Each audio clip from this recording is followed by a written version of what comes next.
Este documental no debe ser mostrado a menores ni a nadie que no desee verlo. Rem Koolhaas y la arquitectura moderna, episodio 2.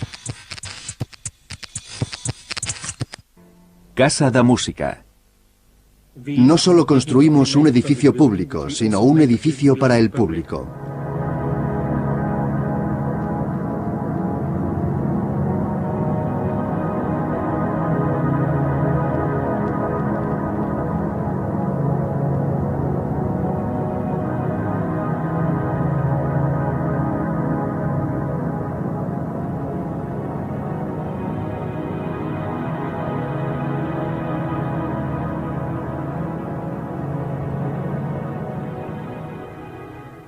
El edificio muestra claramente su carácter.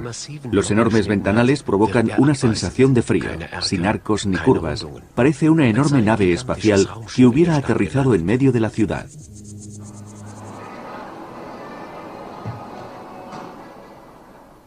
Koolhaas se inspiró en el entramado de los callejones de Oporto y en sus empinadas escaleras e incorporó algunos detalles a sus edificios, pero en este caso las escaleras eran de aluminio.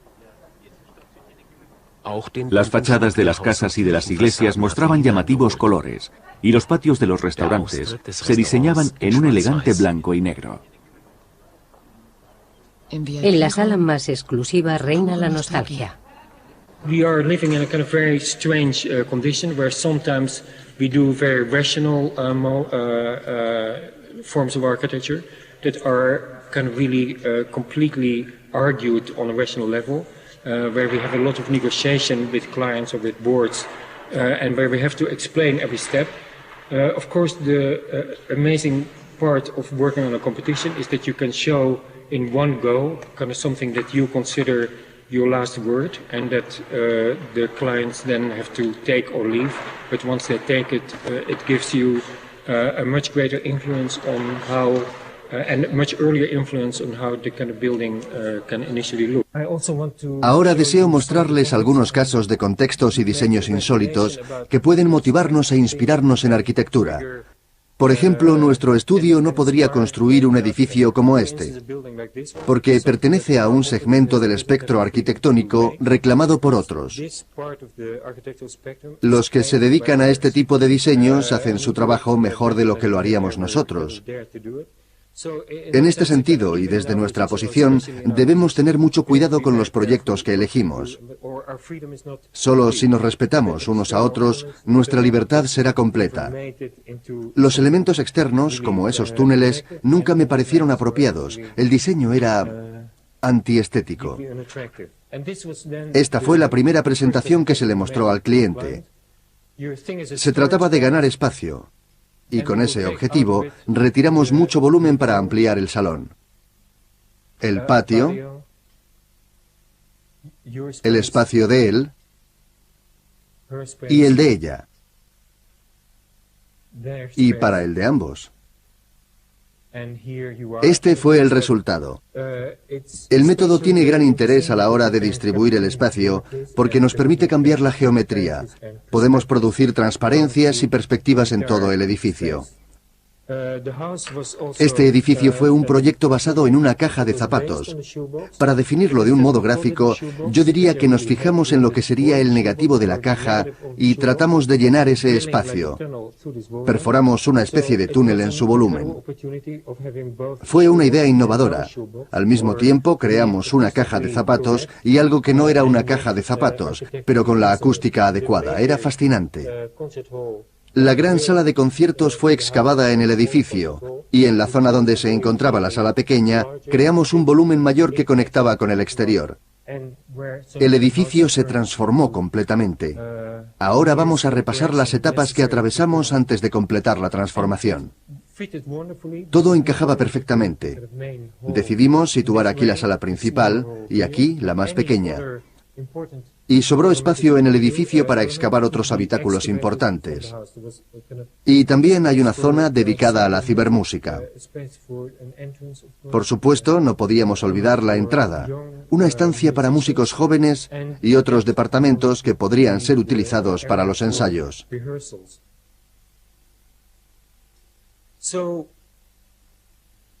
Somos muy optimistas. Presenté el proyecto en Oporto hace unas 3 semanas. Y tenemos muchas probabilidades de que sea seleccionado. Tal como yo vi el edificio, debía tener 2 soportes. Las paredes serían altas y la forma del conjunto las envolvería, dejando espacios vacíos. Cuando fue concebido no contenía nada, solo se diseñó la forma del edificio. Posteriormente, decidí poner un refuerzo mínimo de unos 40 centímetros, aunque no era necesario. Se trata de una estrategia que hace sospechar una debilidad inherente en el edificio. Después colocamos elementos estabilizadores que también funcionaban como conexiones. Hay líneas que atraviesan el espacio como enormes puntales. La entrada es impresionante. Surge entre puntales que se cruzan. ¿Y por qué están ahí? Porque al principio todo era débil. Y los pusimos para dar soporte a las piezas que necesitaban un refuerzo. Pero, ¿dónde se encuentra el punto más resistente del suelo? Ahí abajo. Rem y yo hemos adoptado esa especie de técnicas oportunistas. Nos parece que son elementos muy poéticos. Estos refuerzos espaciales tienen algo de poético, no hay duda. Si el ángulo que formaran fuera diferente, quizás parecerían grotescos. Nos encontramos 2 refuerzos largos y uno corto que salen del techo. Es como si formaran un yugo. Si lo hubiésemos concebido del modo tradicional, la pared habría sido más larga. De este modo viene la frase que Rem y yo acuñamos hace mucho tiempo. Estúpido, pero elegante. En cierto sentido, la gente no comprende que muchos diseños arquitectónicos surgen inconscientemente. Creemos que seguimos un camino, pero al final nos conduce hacia algo totalmente distinto. En este edificio en particular nos encontramos con muchas sorpresas. Fueron apareciendo a lo largo de las distintas fases de la realización. En mi opinión, hemos trabajado con un objetivo muy claro, y creo que es evidente cuando uno observa detenidamente el diseño. Pretendíamos que los espacios vacíos fuesen más importantes que los espacios sustanciales. Decidimos dar prioridad a otras estructuras porque, en ciertas ocasiones, una ausencia puede ser más relevante que una presencia. Esta sala es la materialización de una idea que ya habíamos concebido hace mucho tiempo. Y creo que todo esto surgió como una especie de resistencia moral contra la arquitectura y contra las creaciones más tradicionales. Y lo conseguimos después de grandes esfuerzos. Me resulta más sencillo quitar que poner. Y esa es una cuestión muy reveladora para mí. Desarrollamos al mismo tiempo los proyectos de Seattle y Oporto. Y fue una experiencia muy enriquecedora. Uno de los edificios es obsesivamente lógico y el otro desafiantemente irracional. Parecen hermanos. No se trataba de que los productos finales fuesen diferentes, pero a medida que pasa el tiempo, Rem muestra más interés por los proyectos arriesgados e irracionales. Sin embargo, algunos de nosotros todavía estamos muy centrados en los edificios que son obsesivamente racionales, aunque sabemos que los resultados son muy poco innovadores. No me gusta describir en detalle las obras y lamento profundamente mi falta de interés en este sentido. Ya me resulta complicado definir una idea y después tengo que encargarme del diseño y de la construcción. Son procesos duros, complejos y exigentes, así que cuando termino no siento deseos de explicarlos. Cada vez soy más reticente a dar conferencias de este tipo. En mi opinión, las explicaciones son muy aburridas y limitadas. Y creo que no soy capaz de describir bien un procedimiento ni un proyecto que ya he concluido. En estos casos, lo único que tengo claro es que todo son ambigüedades.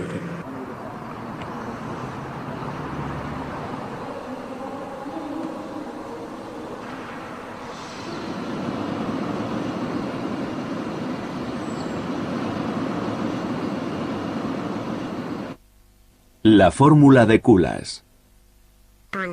Berlín, Alemania, 1997. Rem Koolhaas y su equipo han sido elegidos para diseñar la nueva embajada holandesa, situada a las orillas del río Spree. La idea de construir los bloques de viviendas tradicionales de Berlín.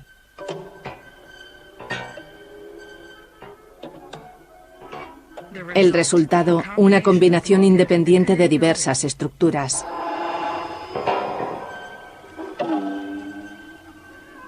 El edificio demuestra ser una variación arquitectónica que se emancipa de la calle.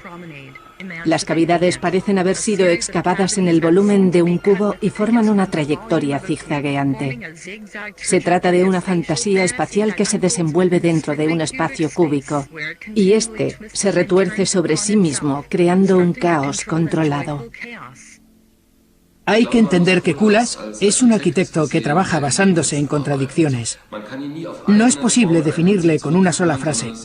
Su misma persona ya está plagada de contradicciones.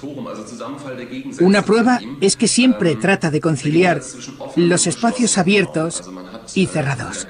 En la Casa da Música de Oporto, el edificio da la impresión de estar cerrado. Es un bloque de cristal y cemento, y parece un meteorito que hubiera caído en medio de la ciudad. Otra contradicción es la mezcla de materiales caros y económicos. Por ejemplo, utilizó paneles de madera contrachapada en la sala de conciertos de la Casa da Música.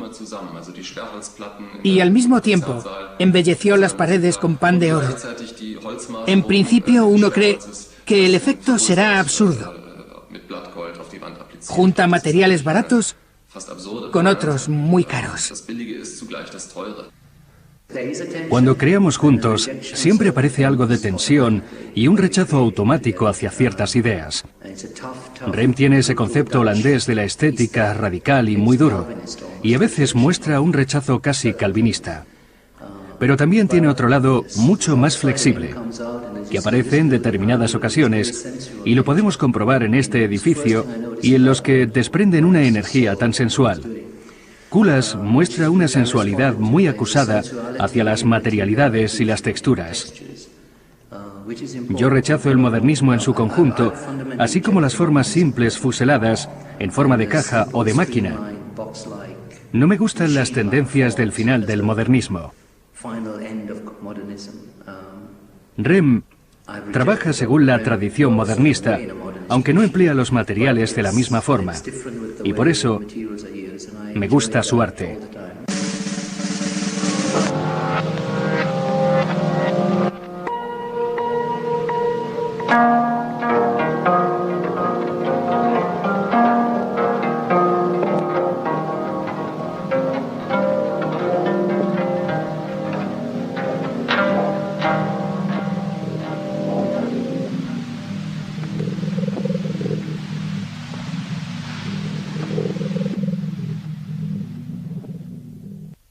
Como arquitecto, Rem es principalmente modernista, o le gustaría serlo, pero esa corriente no destaca en la actualidad. Por eso se le cita tantas veces, y existen tantas referencias. También aparece a menudo el nombre de Mies van der Rohe. Se le pone como ejemplo del diseño de collage.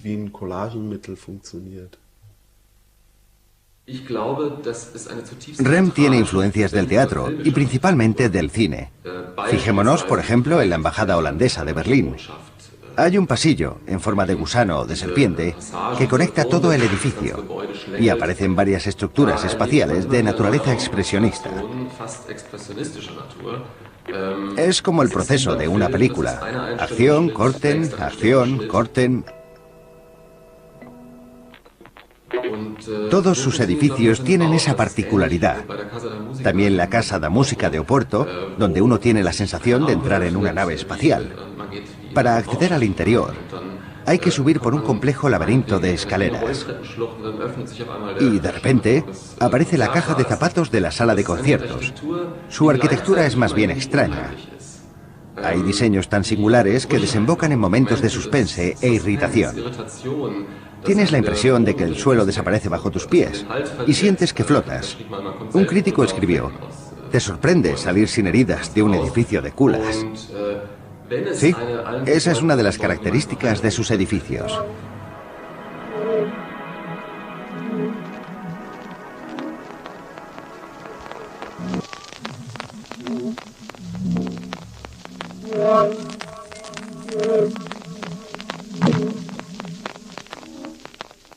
Los holandeses tienen un sentido del humor y del sarcasmo muy extraño y característico. Cuando visité Holanda por primera vez, me pareció que allí no conocían el sarcasmo. Creía que les faltaba un punto irónico en el carácter. Más tarde me di cuenta de que su ironía era muy aguda. El modo en que indagaban en el sentido de las cosas es perverso. Sí, esa es la palabra exacta. Encuentran cierto placer en la perversión. Es una particularidad de los holandeses y de Rem.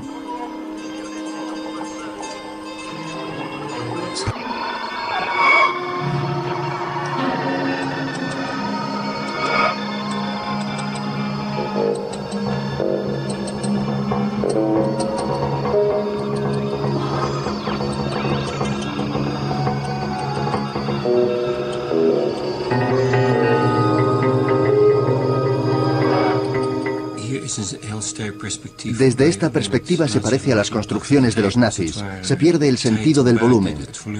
Uno siente que camina de forma paralela a la realidad.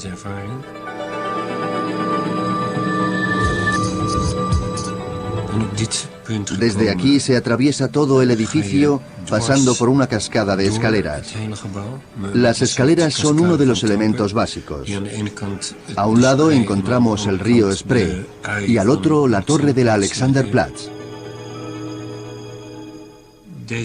Esta vista está legalmente protegida para que nadie pueda construir delante.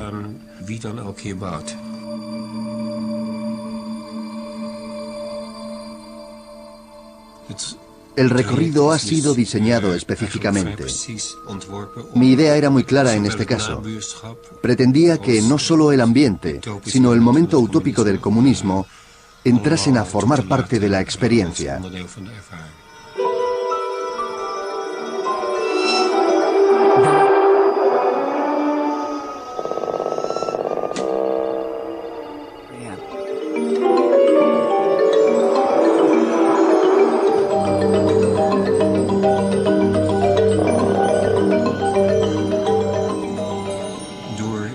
La perspectiva varía mucho según se va ensanchando o estrechando el espacio. Las dimensiones del edificio se basaron en el recorrido que tendrían que seguir los diplomáticos. Ese fue precisamente uno de los atractivos de este proyecto. Existía una relación directa entre las instituciones y las dimensiones. Imaginemos 25 personas que no se conocen y que coinciden de repente en esta sala. Resultaría agradable encontrarse en un ambiente así y que la sensación de flotar en el vacío proporcionara por sí sola un tema de conversación. Para un hombre tan teórico resulta muy sencillo recurrir a mecanismos diversos e inspirarse en ellos. Mecanismos del teatro, de la arquitectura, de la sociología. Y uno de los mecanismos de la arquitectura consiste en distinguir entre lo privado y lo público, el interior del exterior, lo superior de lo inferior. Pero articular y combinar los opuestos es otro mecanismo que se suele utilizar al visualizar un proyecto. Rem patentó una idea a la que llamó Starkfriedom y la desarrolló para la casa de Burdeos.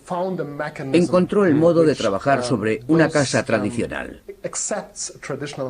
pero aplicó ciertas modificaciones para que el resultado fuese innovador. Esa fue realmente la razón por la que presenté esas patentes.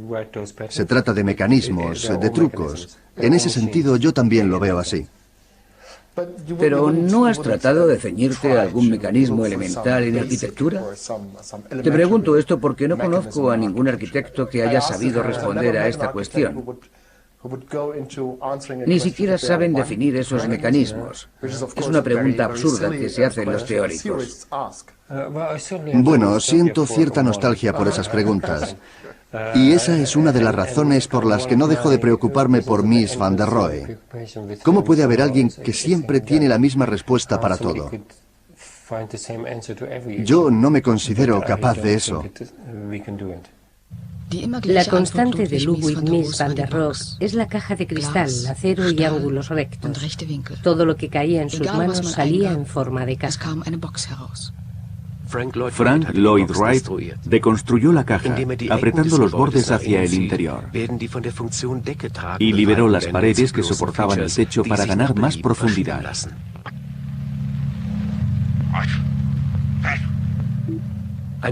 La consecuencia es una sucesión de estructuras que se proyectan hacia el interior y hacia el exterior. Introduciendo y retirando bloques, capta espacio del exterior y lo suma al del interior. El modelo de Coolars Mies van der Rohe busca deconstruir la estructura de la caja. En su pabellón de la Feria Mundial de Barcelona, la pared, al igual que en el modelo de Wright, ya no es el límite del edificio, sino un elemento divisor.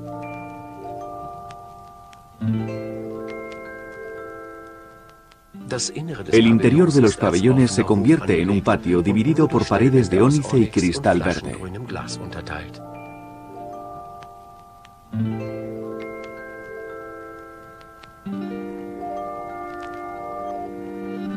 Pero ¿cómo puede realizarse una deconstrucción y una restauración al mismo tiempo? Mies van der Rohe presentó su solución en el diseño de la Farnsworth House, una casa herméticamente cerrada que separaba claramente el interior del exterior, pero al ser transparente suprimía la distinción entre privado y público. El sentido del espacio se prolonga en ambas direcciones y ofrece a la vez intimidad y apertura. Las paredes de cristal permiten que el exterior entre en el interior y los suelos continuos llevan el interior hacia el exterior. Así emerge un espacio imaginario. Las primeras casas construidas por Coolars son variaciones del diseño de las Farnsworth House. En las casas patio la caja es el centro y el tema principal. El diseño anti-individual, como lo llama Wright, hace que la idea de una casa aislada pero pública sea posible. Coolars retira el interior de la caja y diseña el edificio alrededor del vacío. Es la presencia de esta ausencia la que crea el espacio. El edificio se convierte en el patio interior de la caja vacía. Su casa holandesa es la respuesta a la Farnsworth House, pero invirtiendo el proceso de diseño. Las paredes de cristal permiten que el interior se funda con el exterior y eso provoca un cierto grado de incertidumbre. La fachada de cristal también se integra perfectamente en los alrededores del edificio y el diseño del interior no choca con el exterior.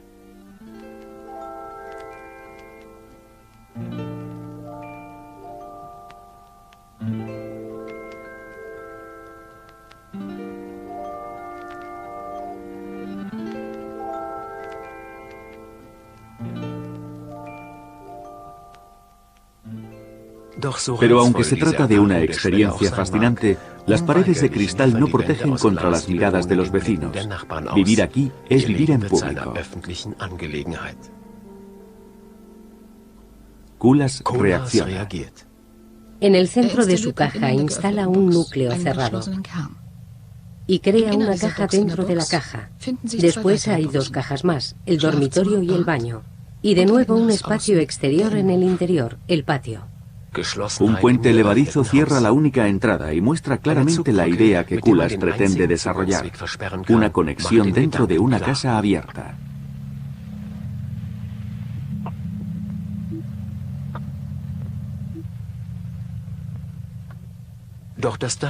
Aquí se encuentra un mecanismo que podría ser descrito como la fórmula de Coolars. Al duplicar la caja de las Farnsworth House y colocar una dentro de otra, Coolars realiza una transición mediante una rampa que funciona como articulación. Con eso crea un ambiente.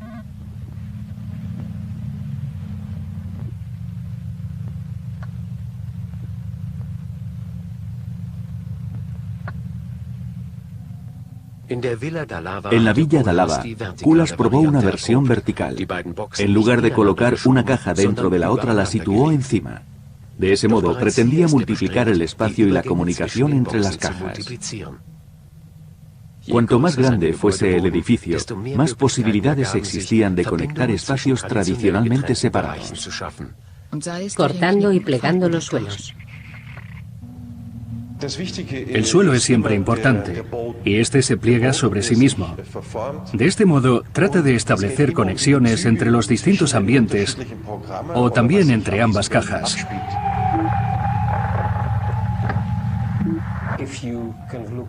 Hemos propuesto un diseño vertical de lo que en un principio se desarrolló en horizontal.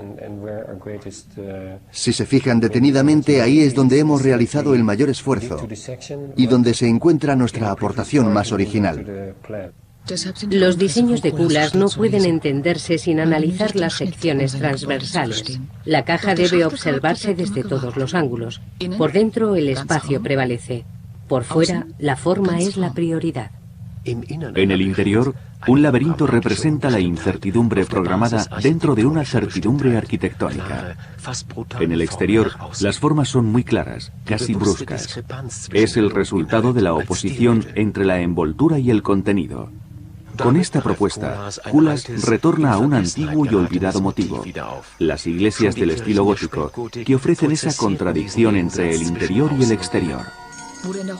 En el ático gótico, el exterior era una prolongación lógica del interior de un edificio, pero en algunas iglesias, como la Catedral de Albi, domina la oposición entre el interior y el exterior. Los contrafuertes del interior dan al exterior la apariencia de un bloque colosal de ladrillos. Por una parte, el espacio interior que se extiende libremente por todas partes. Por otra, la intimidad austera y estricta del exterior.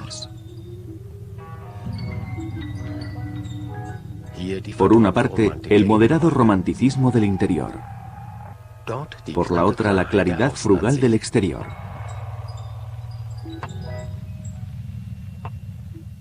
Esta contradicción refleja perfectamente la división luterana entre el misticismo y el realismo, entre el sentido de la posibilidad y el sentido de la realidad.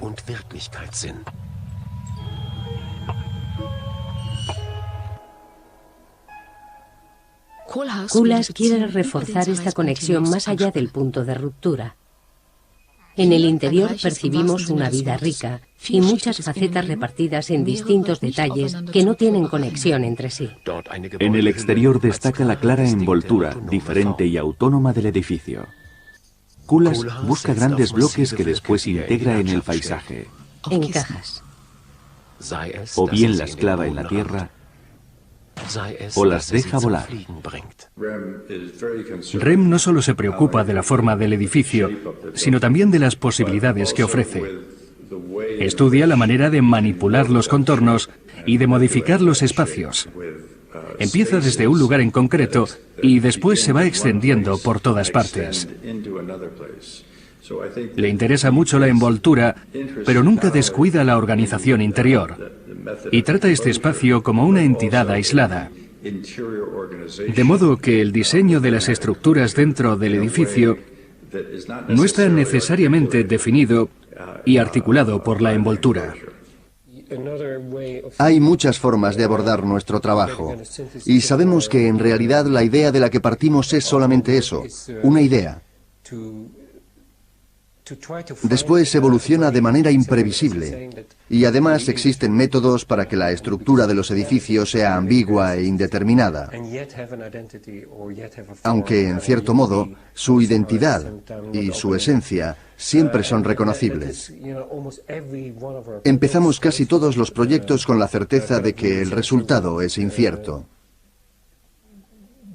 El resultado nunca se puede garantizar. Ciertas estructuras pueden ser manipuladas hasta un número indefinido de veces antes de que encontremos la forma adecuada. Sin formas no hay nada ante lo que podamos reaccionar. Entonces, ¿se trata de complejidad en las formas? Sí, resulta algo contradictorio. Rem Koolhaas escribió un ensayo, Bigness, en el que se trata en profundidad este tema, y se extiende mucho describiendo los procesos. Propone que los arquitectos deberían resolver problemas específicos desde perspectivas más arriesgadas y tendrían que permitir que las soluciones interactuasen. Quizás es una alternativa muy compleja, pero habría que mantenerse al margen y dejar que la forma determinase las interacciones en un edificio. Antes de resolver el problema A, el problema B y el problema C, debemos asumir que existen zonas entre A y B, entre A y C y entre B y C que no somos capaces de controlar. Y no sabemos nada de lo que ocurre en ellas. Como resultado, cuando contemplamos esa clase de arquitectura, la consideramos compleja y elaborada.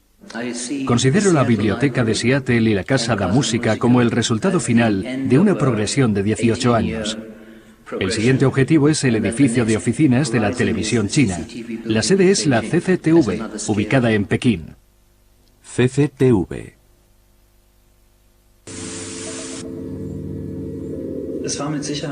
Casi con seguridad, ha sido la decisión más importante que hemos tomado en nuestro estudio. Poco después del 11 de septiembre, los organismos oficiales recurrieron a nosotros. Nos pidieron que hiciéramos una propuesta para reconstruir el World Trade Center de Nueva York. Y, por otro lado, se nos pidió un anteproyecto para las nuevas oficinas de la televisión china.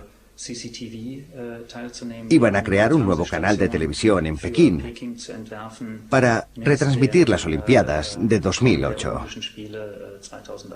Después de la catástrofe de la Zona Cero, dos ideas rondaban en el estudio, o mejor dicho, en la cabeza de Rem Koolhaas.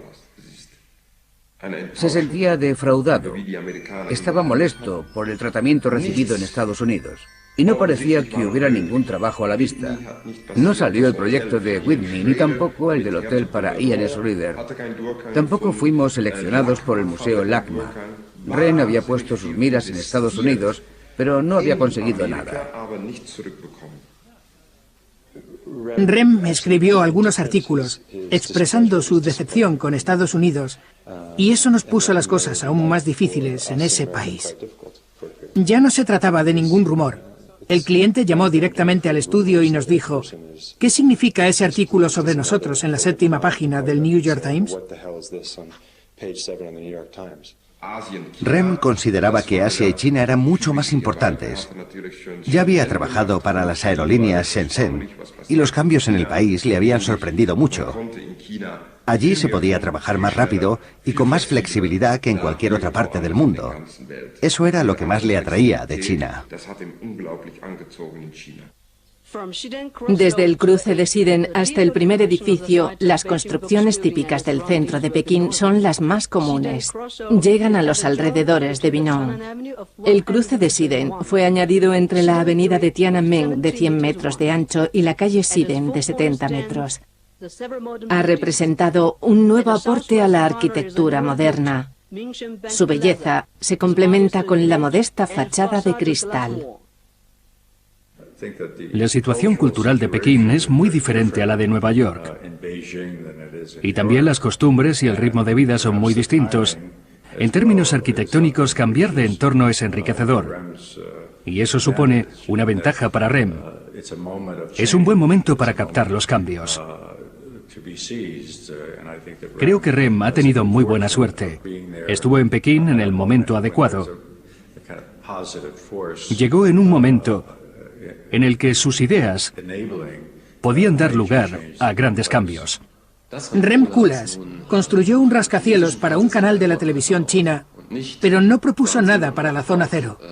Y al mostrar esa actitud, fue muy consecuente con sus principios y sus planteamientos para el futuro. No siente deseos de resucitar momentos nostálgicos. Quiere construir en un sistema que estuviese experimentando grandes cambios. China es un país que vive mirando hacia el futuro. Tiene un sistema totalitarista, pero Rem confía en que pronto surgirá un proceso democrático. El diseño es impactante y muy arriesgado.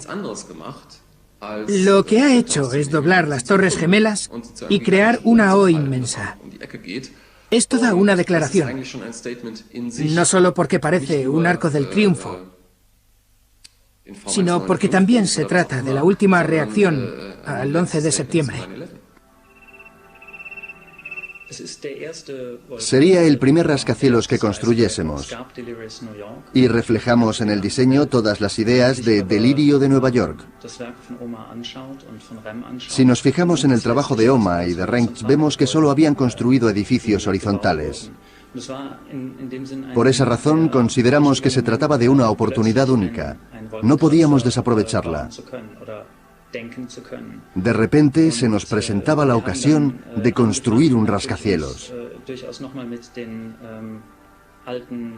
Por supuesto, lo que hicimos en primer lugar fue recurrir a las ideas de Delirio de Nueva York, y después estudiamos el proyecto. Al mismo tiempo, repasamos los últimos 100 años de la historia de los rascacielos y los inicios de Nueva York.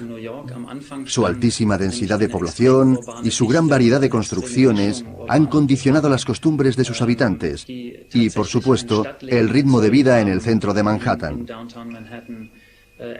Pero ya no sucede lo mismo con los rascacielos. En los distritos financieros se construyen principalmente grandes torres. Y es así porque funcionan como herramientas para la especulación. Y en el mejor de los casos, como un símbolo que representa la identidad de las empresas.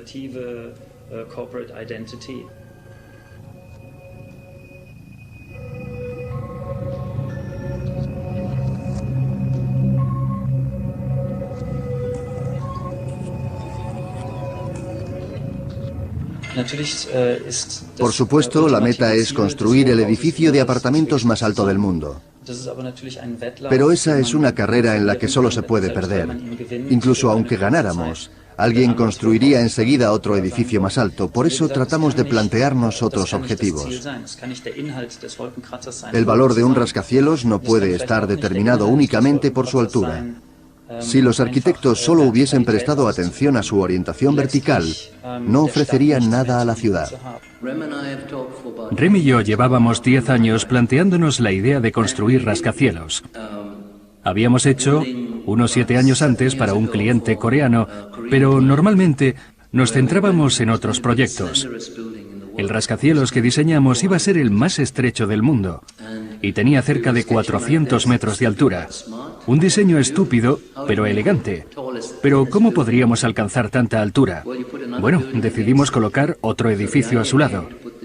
Se nos ocurrió la idea de apoyarlo contra el rascacielos y planteamos un diseño con edificios que se soportaban entre sí.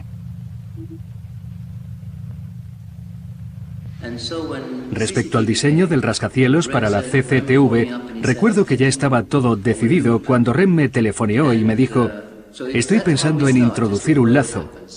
Quiero que el edificio parezca volar.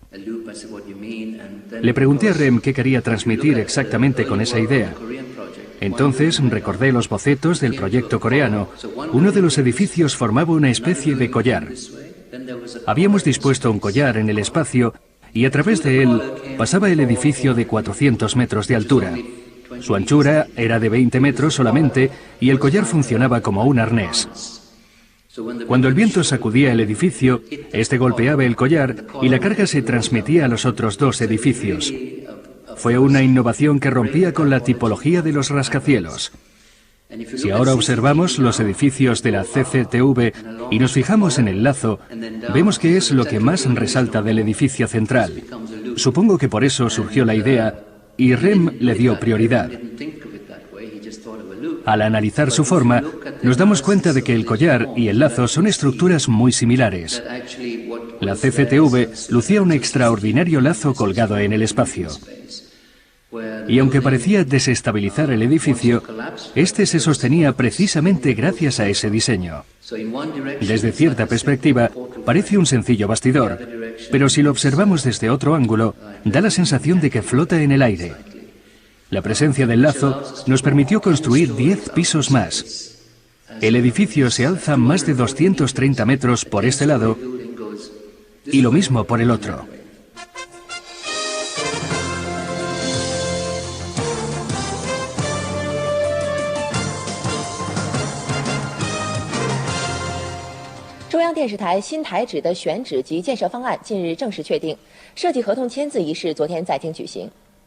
华东建筑设计研究院有限公司被确定为国内设计和北京市朝阳区东三环中路32号，在北京中央商务区 CBD。La forma del edificio es en realidad un símbolo.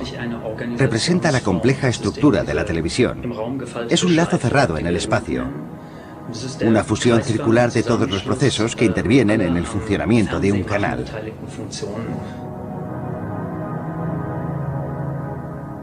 La idea del lazo se aprobó y se desarrolló por un motivo.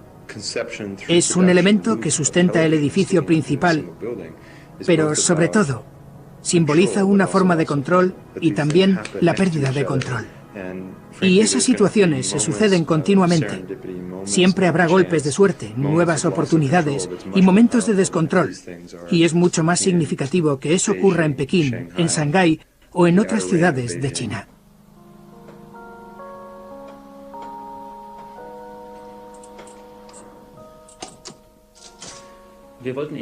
Quisimos construir un edificio sin tener que partir exclusivamente de su disposición vertical. Debía tener además un contenido propio, unas funciones. Y con ese edificio pretendíamos insertar esas ideas en la estructura exterior del edificio. El lazo era la clave. Esta fusión de todas las partes individuales se remonta una vez más al significado de los edificios. Según la teoría de Rem, en sus comienzos los rascacielos se edificaron para albergar vida. La idea era contener a los habitantes para contribuir al desarrollo de la ciudad.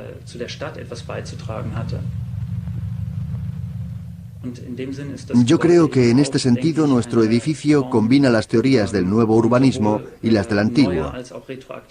Según las ideas tradicionales, los edificios se construían con la intención de que todo ocurriese en su interior. Y además formaban parte de la vida urbana. Nuestro edificio estará en funcionamiento 24 horas al día, 7 días a la semana. Trabajarán en él 10.000 personas del equipo televisivo y miles de visitantes acudirán a verlo todos los días. Ante tal magnitud, se recuperarán de inmediato actitudes y conceptos que ya se habían olvidado. Pasarán a ejercer otra vez un papel muy importante. Todavía no sabemos si nuestros objetivos son o no políticamente correctos. Hay muchas cosas que aún no sabemos, aunque participamos activamente en el proceso de la transformación global y tratamos de hacerlo lo mejor que podemos.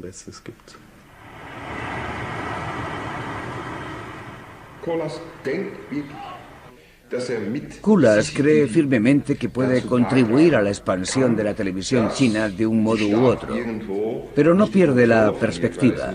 Desde luego no es ningún ingenuo. Es cierto que su arquitectura puede contribuir al desarrollo de la CCTV. Ha aportado algo novedoso porque no se centra únicamente en el edificio, sino en la estructura de la televisión china.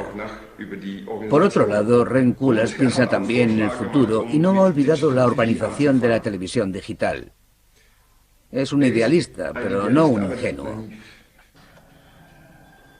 ¿Se ha convertido la arquitectura en cómplice de una dictadura totalitaria, tal y como dicen los críticos de Kulas? La forma del edificio no permite entrever nada de eso. Kulas recoge las ideas representadas en la embajada holandesa, el edificio, la caja, y cuelga su diseño del espacio. La apariencia exterior es su forma de hacer una promesa. Es un retorno a la arquitectura humanista, precisamente en un momento clave, pues acepta un encargo de un régimen que en realidad es una dictadura. Con cierta ironía, recuerda con énfasis que ya no conserva ninguna ilusión. La sala de control es una versión moderna del panópticon. El diseño del terror. Lo más interesante de la arquitectura es que nos ofrece muchas razones para ser modestos, porque podemos fallar en muchas ocasiones. Rem está descubriendo que China cada vez se parece más a Estados Unidos. Antes uno viajaba a Oriente para empaparse de otras influencias, pero ahora ir a Oriente no es muy distinto de ir a Occidente. En China hay otros problemas y restricciones. Puede que allí no haya consejos de administración privados, pero hay comisiones políticas muy similares y son las que toman las decisiones. Hay diferencias culturales, eso es evidente, pero al final la realidad no es tan distinta. Por ese motivo creo que Rem Koolhaas debería replantearse su optimismo hacia Oriente y también su pesimismo hacia Occidente. Estamos empezando a darnos cuenta de que se trata únicamente del entorno que rodea al mundo. Los proyectos deben ajustarse a la situación de cada persona y eso no es sencillo. No existe un país ideal donde edificar. Todos tienen limitaciones y problemas. Y todos imponen restricciones que nos parecen innecesarias. Pero ahí están.